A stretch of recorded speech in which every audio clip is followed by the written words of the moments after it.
Figure subscription service number 8 from the G.I. Joe Collectors Club has arrived. Today we are looking at Overkill.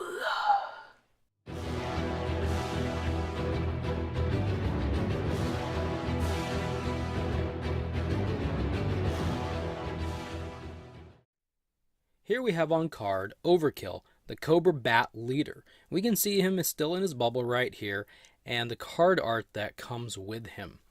So we got the vintage G.I. Joe logo. I don't know if this is really vintage Cobra Enemy logo. I think we've had this for quite some time now. And down there in the bottom left corner is a vintage Hasbro logo. Let's go ahead and flip this card around. And this card doesn't want to stand up very well in my little setup because this is crooked down here.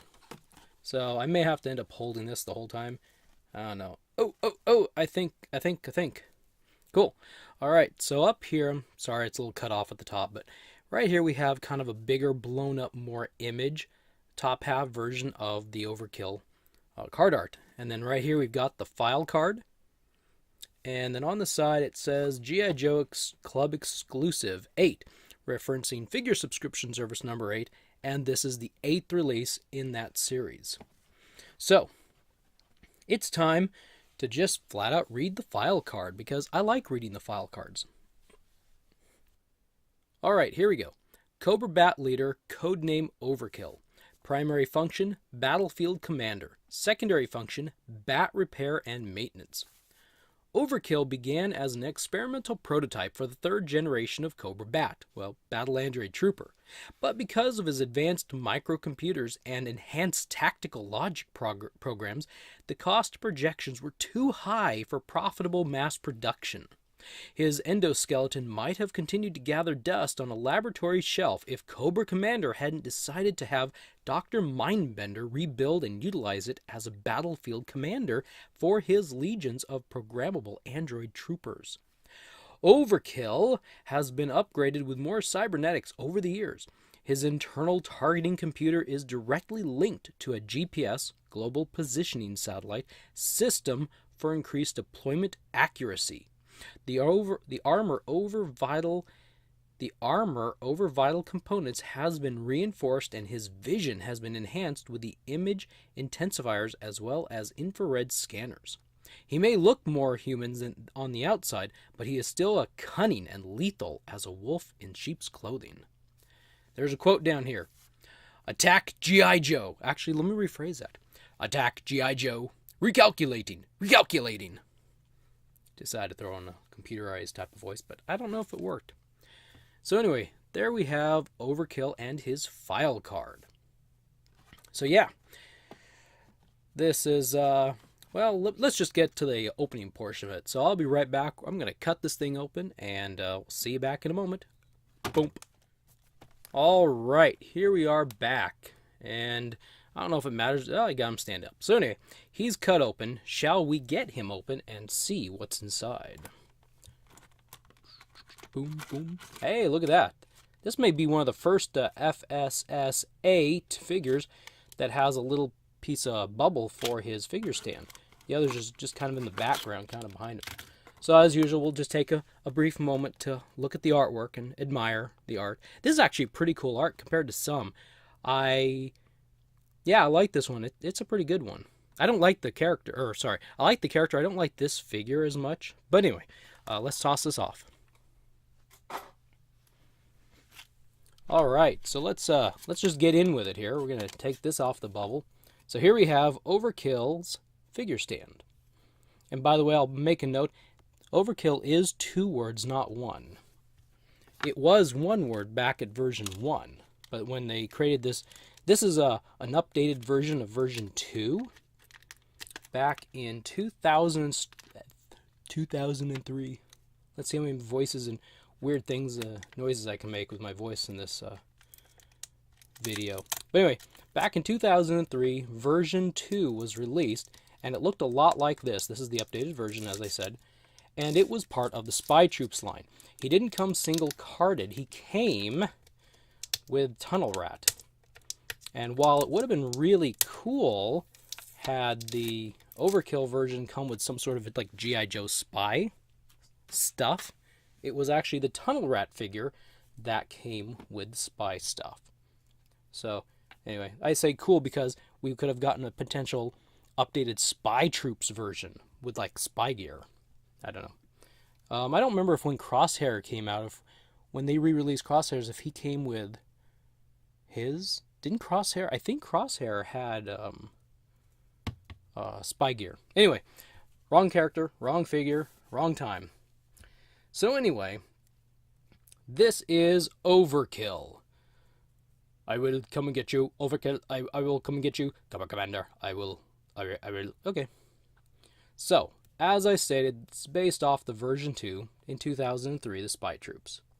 Now, the interesting thing about this is that this character, in this general appearance, even though this is the updated version, made an appearance in the Valor vs. Venom movie. He wasn't in any comic books or anything, but, well, he may have been in some mini comics at the time, but he was actually part of the Valor vs. Venom. And he seemed a little bit indifferent towards Cobra Commander, kind of like he was shoved to the side and just doing menial little tasks, and he didn't seem real happy. And what happened in that is a really quick, it was noted that he created the brainwave scanner, which in the Marvel Comics he didn't do. That was a Dr. Venom thing. But also, he assisted in helping turn General Hawk into Venomous Maximus in that movie. So, that's kind of his little quick history there. I'm going to get rid of this. Oopsie. Get rid of that bubble. Alright, so what does he come with here? Let's look at the stuff that comes that's loose.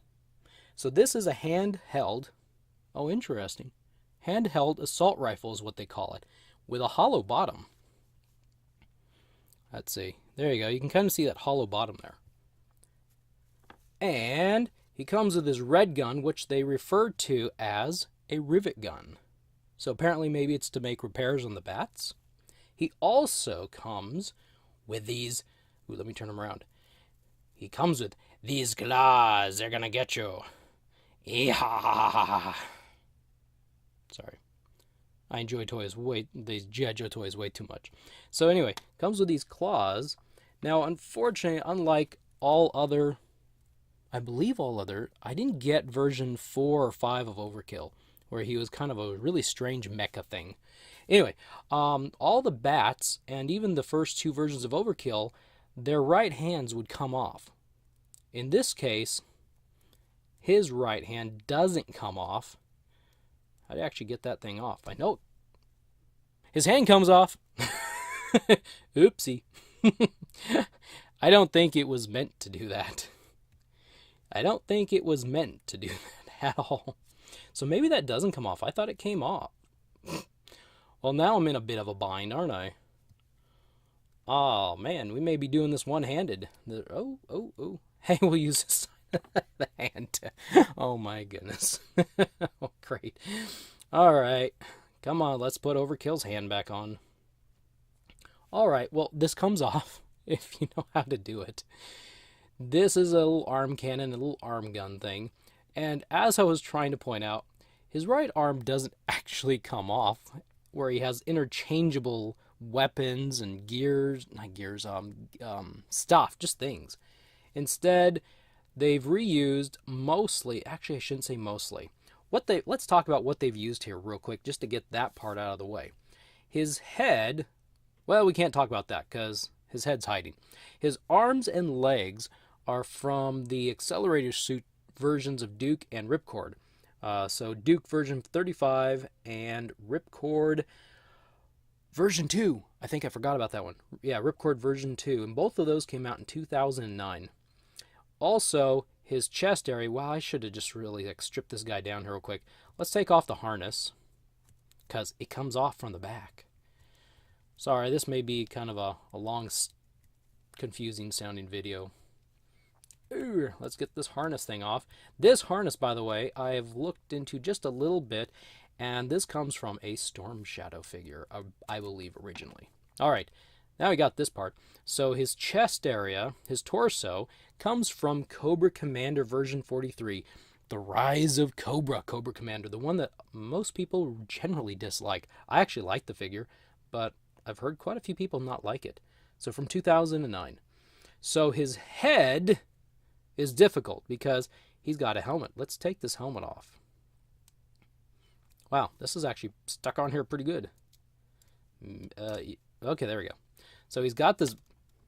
Oh, thank goodness it didn't fall off. He's got this black helmet. Black Cobra helmet. We'll set that over there. He's got a face. I don't know where this comes from. I'm going to take a wild guess that this is a Zartan mask. I looked around and I couldn't quite find it, but I'm guessing that's a Zartan mask. He also comes with this red neckerchief, which maybe I have to pull the head off to get it off.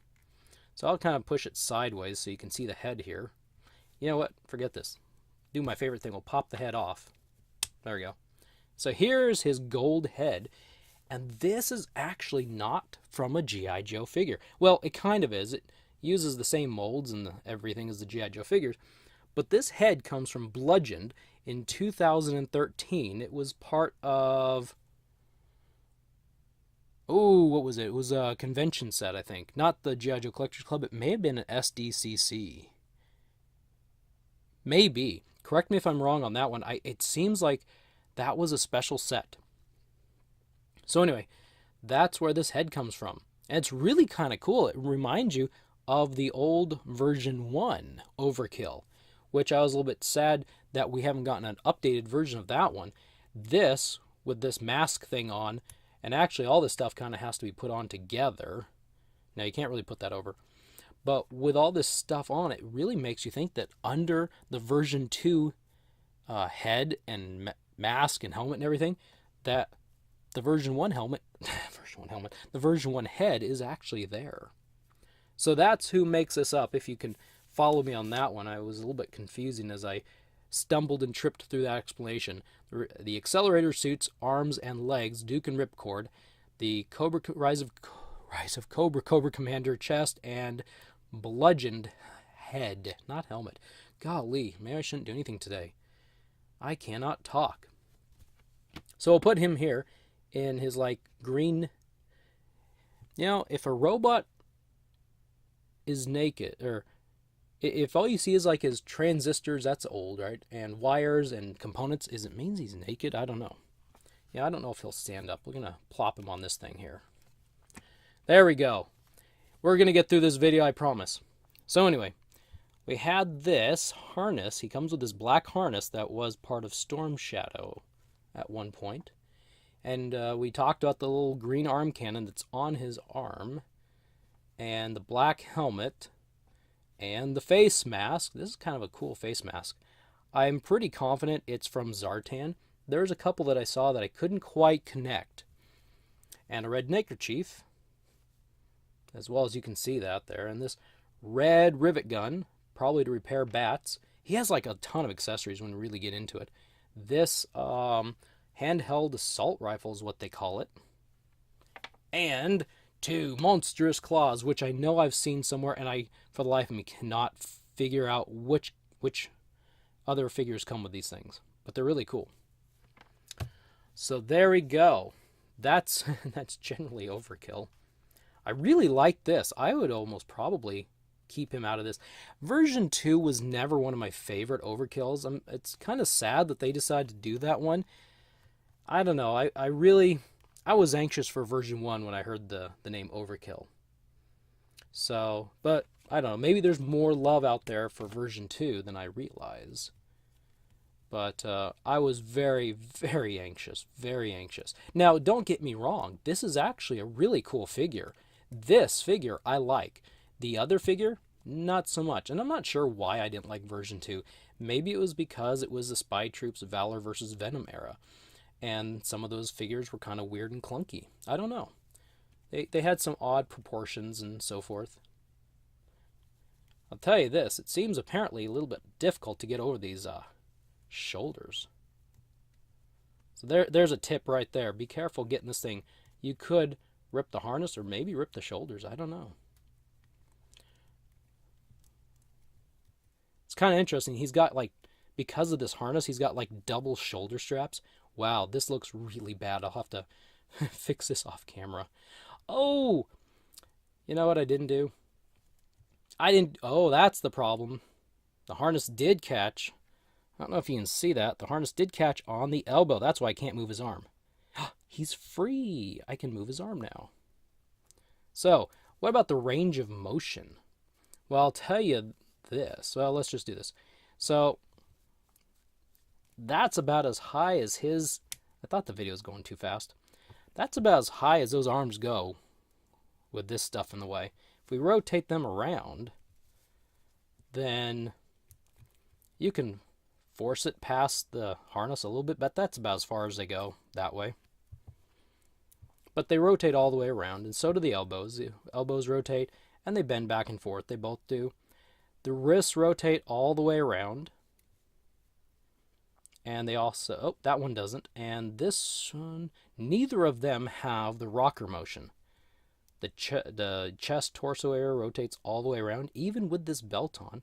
And if he jumped out of an airplane, that's about as far back as his legs go. They don't really go back at all. And if he were to sit in the snowcat, why the snowcat? I don't know.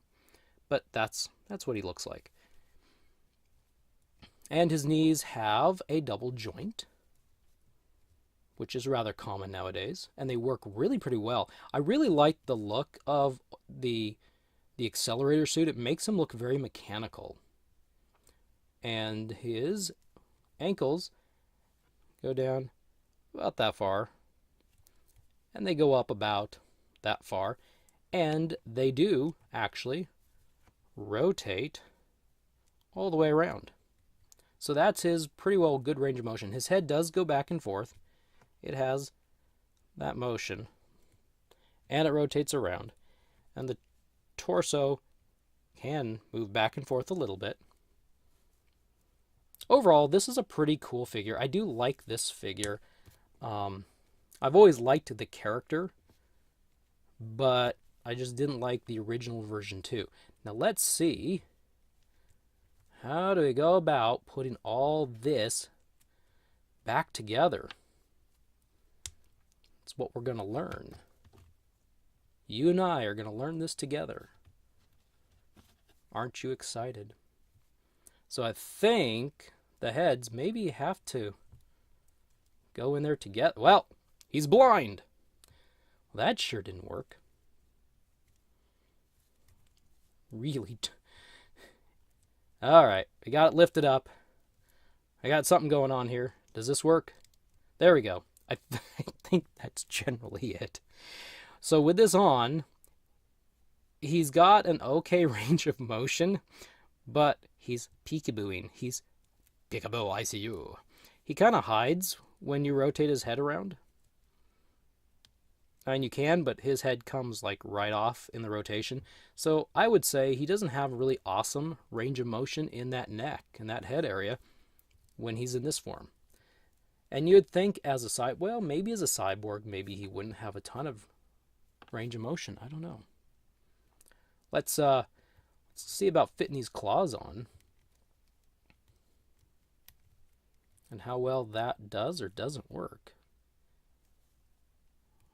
They kind of fit on.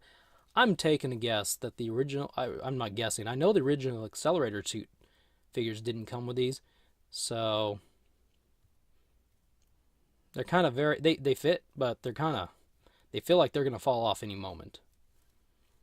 And with the lack of that motion in the shoulders... Rawr, I'm going to get you. I'm going to turn General Hawk into Venomous Maximus. That's right, Commander. I'm not going to follow your orders anymore. So, he's got some cool accessories. Yep, there went one right there. He's got some cool accessories. Now, if I can remember exactly, I think it just goes on this way. So, tip for the day. If you try to take off the arm cannon on the right side, this hand probably will come off. Keep that in mind. So I wonder if he's got this thingy on, this claw. There we go. Can he shoot the arm cannon at the same time? I don't know. Alrighty. Here we got overkill. We won't talk anymore. I won't be tripping over my words anymore. I'll put you all out of your misery from listening to me. Thank you if you have watched this far. I really do appreciate it. I appreciate the dedication some of you have for checking out my videos. I really do. So, good times and bad times, right? Oh wait, no, that's a marriage. Anyway, it is time to spin this guy around. He's a cyborg. Let's see how dizzy he gets. Bing.